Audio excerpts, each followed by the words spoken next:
നല്ല മഴയൊക്കെയുള്ള സമയത്ത് നമുക്ക് സ്പെഷ്യലായിട്ട് എന്തെങ്കിലും കഴിക്കാൻ തോന്നില്ലേ?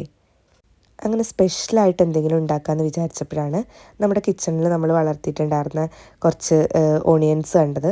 അപ്പോൾ അത് നമുക്ക് സ്പ്രിംഗ് ഓണിയൻസ് കട്ട് ചെയ്ത് നല്ലൊരു അടിപൊളി ഡിഷ് ഉണ്ടാക്കാമെന്ന്. അപ്പോൾ ഞാൻ അത്യാവശ്യം വേണ്ട ക്വാണ്ടിറ്റിയിൽ സ്പ്രിംഗ് ഓണിയൻസ് കട്ട് ചെയ്തെടുത്തിട്ടുണ്ട്. നമ്മളിന്ന് ഉണ്ടാക്കാൻ പോകുന്നത് ബട്ടർ ഗാർലിക് റൈസാണ്. അപ്പോൾ അതിന് വേണ്ടത് ബട്ടർ, സ്പ്രിംഗ് ഓണിയൻസ്, ഗാർലിക്, പിന്നെ നമ്മുടെ ചില്ലി ഫ്ലേക്സ്.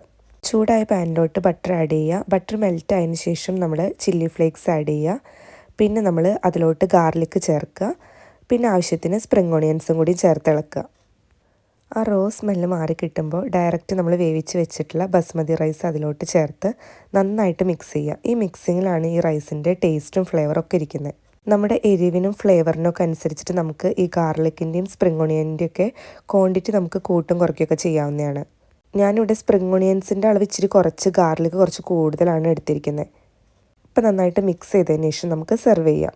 ബാച്ചിലേഴ്സിനൊക്കെ ട്രൈ ചെയ്ത് നോക്കാവുന്ന ഒരു സിമ്പിൾ റെസിപ്പിയാണിത്. ഇതിൻ്റെ കൂടെ നല്ല അടിപൊളി ബീഫോ പോർക്കോ അല്ലെങ്കിൽ ചിക്കൻ ഫ്രൈ ഒക്കെ സൂപ്പറായിരിക്കും.